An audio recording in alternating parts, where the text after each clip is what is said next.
First, I want to say thank you for everyone for coming out today. I want to give you a brief statement on the Sheriff's Department's investigation and the direction that it's going in. First off, on Sunday, October the 27th, Madison police were dispatched to a suspicious person call in front of Planet Fitness on Highway 72 West in Madison. The call ended in an officer-involved shooting, and the Madison County Sheriff's Office was requested to investigate the case. A citizen called 911 at 4:40 p.m. saying that there was a red and white van in front of Planet Fitness, and the occupants of the van have been inside the gym taking pictures and asking inappropriate questions. The first officer arrived 3 minutes after the call was made and approached the passenger side of the van, where 39-year-old Dana Fletcher was sitting in the door open. Mr. Fletcher and the female in the driver's seat were uncooperative with the officer, and the officer saw Mr. Fletcher reach between the seats toward a gun. Other officers arrived a short time later, and a struggle ensued with Mr. Fletcher in an attempt to get him out of the van. Officers were able to safely remove the uncooperative female and an 8-year-old child from the van, but Mr. Fletcher refused to leave the van. A police canine was used in an attempt to disarm Mr. Fletcher, and another officer used a less than lethal taser, but it was not successful. Mr. Fletcher stepped from the van, pointed the gun at the officer, and 2 officers fired their weapons. Officers attempted first aid, but Mr. Fletcher was pronounced dead at the scene. Officers recovered the firearm from Mr. Fletcher's hand after the shooting. Now, as a part of normal procedure, Madison Police Department requested an outside agency, the Madison County Sheriff's Office, to respond and investigate the case. Our investigators processed all evidence at the scene, reviewed all body cam and business videos, and have interviewed all witnesses as a part of the investigative process. The Sheriff's Office has concluded its portion of the investigation and turned all available evidence and materials over to the District Attorney's Office for further investigation. However, there is still some evidence that must be analyzed and processed by the State Department of Forensic Science. And this is a very important part of this case. To protect the integrity of the investigative process, the Madison County Sheriff's Office will not publicly release any evidence related to this case, nor can we. We are confident the District Attorney's Office will review the case and the evidence in its entirety in the same manner they review all cases to reach an accurate finding.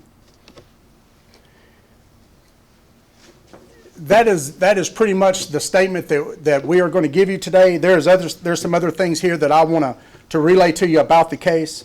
A search warrant was conducted on the van itself after the shooting occurred. Not only the weapon that Mr. Fletcher had in his hand, there was another weapon inside the vehicle itself. So there was 2 weapons recovered from the van, one off of Mr. Fletcher, one from inside the van, and they both were registered and purchased by the driver of the van. And that concludes the statement. Do y'all have any questions that I possibly could answer? If so, I will. Sheriff, can you tell us what weapons were recovered, what kind they were, if there was caliber, that sort of thing, on any guns? Not at this time. No, ma'am, not at this time on the caliber. You said they were the drivers, so they were his wife's weapons. The driver of the van, the weapons were registered to her. Can you clarify? So we've asked Madison Police if they can tell us if the 5 officers are still on administrative leave, and they've told us they can't release that because the Sheriff's Office said it's part of the investigation. How is that a part of the investigation? That is part of Madison City and the City of Madison Police Department. That is their administrative.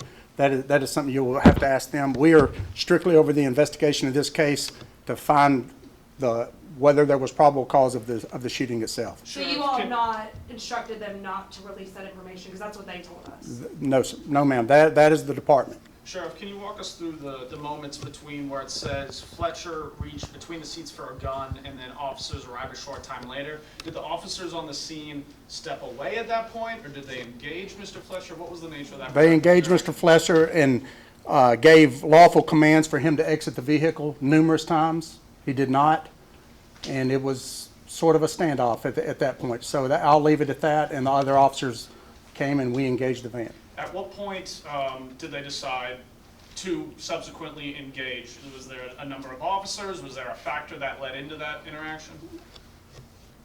There were lawful commands. There was less lethal force issued on Mr. Fletcher that were not successful.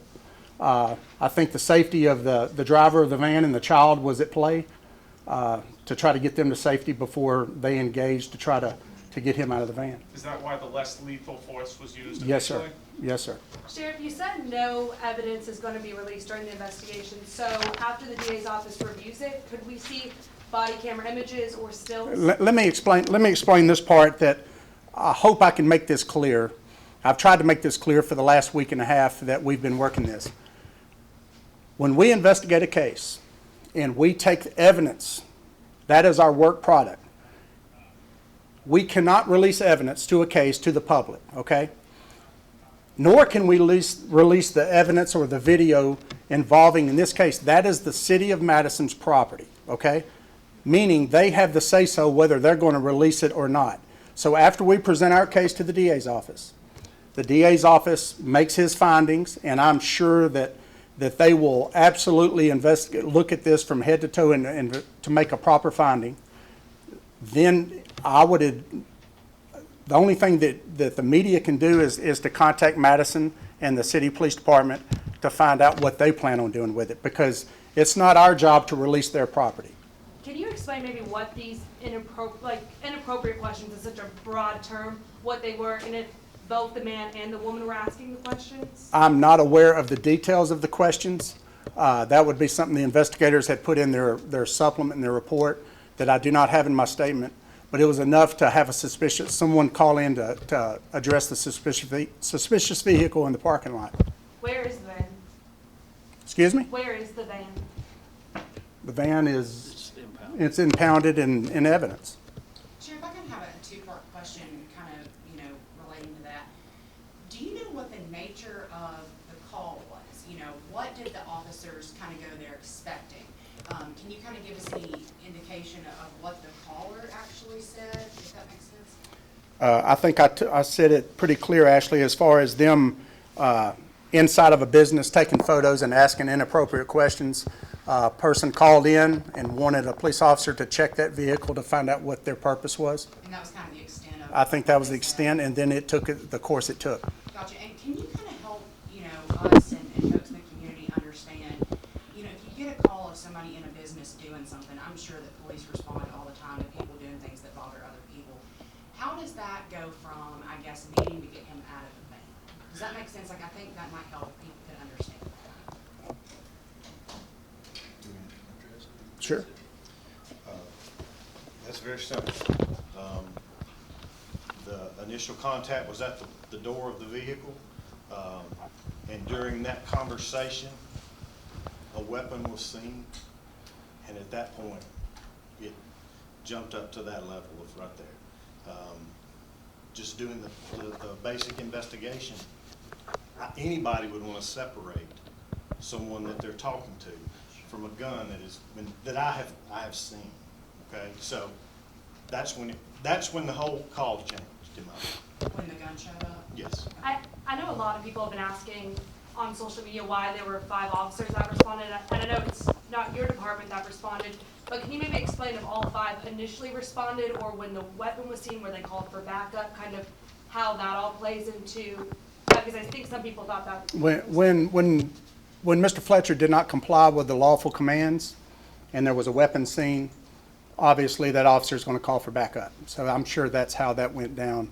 That's how it goes down any police agency, for that matter, when you see a weapon. So, the first and foremost is the officer's safety. Plus, you got to remember, Mr. Fletcher had 2 other occupants inside that van, so we didn't know the nature of it. Now, that being said, do y'all have any more questions as far as, and then we need to conclude. Can you all say how many times he was shot? There was multiple shots fired.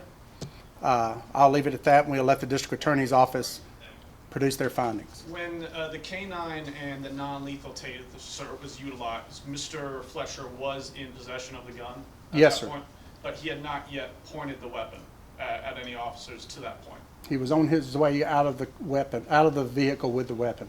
And Tased. upon stepping out of the vehicle, Yes, he was. Had the canine been separated from him? Yes, or- sir. Okay. Was the understanding that he was potentially complying, or did we just not know? Was it? No, he was not complying.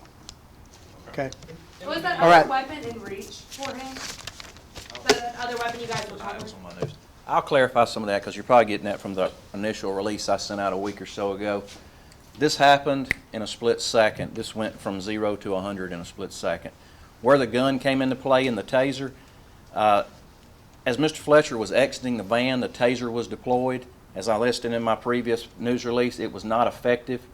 He was still able, as he's exiting the van, to raise the gun up, and he didn't just point at an officer. He extended his arm out with the gun pointed directly toward the officer. That's when it turned to a deadly force situation. None of the shots were fired until he had a weapon fully pointed and his arm extended at the police officer. My question is about that second weapon that was registered to the driver. Was that in his reach? It was found in the back of the van, is my understanding.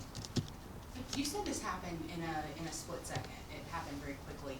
Through the investigation, did you determine whether any officers gave any attempt to de-escalate the situation, or whether any actions may have escalated it? Can you speak to that? I mean, I don't, you want to speak or you may speak? Go ahead. As in any situation, officers are taught to de-escalate a situation if possible.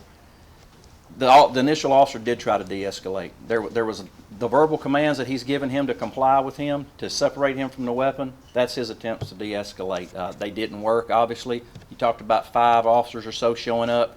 There were 2 to 3 initially dispatched to the call. One officer, is like it always happens, got there before the others. He had the initial contact, let them know there was a gun, that he was reaching for a gun. That's when everybody else starts showing up, because it's like the sheriff said, it's an officer safety issue. So at that point, they tried hands-on techniques to remove him from the vehicle. It didn't work. They tried 2 forms of less lethal, being the dog, the canine unit, and the taser. Those didn't work before they ever resorted to the deadly force. Any message to the community since there's been talks of protest? We ask people not to do that. I mean, we ask people to be patient. Most everyone's been patient with us. We're above board on everything. We've put out all we can put out. I know there's people out there that have put contrary statements to what we're saying. Really, at this point in time, all we can say is you got to trust us, and you got to believe us, and you got to make a decision. We have overwhelming support in law enforcement in general in North Alabama from the community. So we're confident that the community will trust us, and they trust our findings, and they trust our investigators and the process that we have. So we just ask them to continue doing that. Any outside forces from outside of Madison County, please do the same thing. Respect the citizens of Madison County, respect what they want, respect the process and the elected officials and people that they put in place, and cooperate with us. Listen, thank y'all for coming out. This has been a tough week and a half, not only for both departments, but I'm sure for Mr. Fletcher's family, and just thank y'all. And this concludes our portion of the investigation. We will be turning this over to the district attorney's office, and they will be continuing the investigation on their end. Thank you.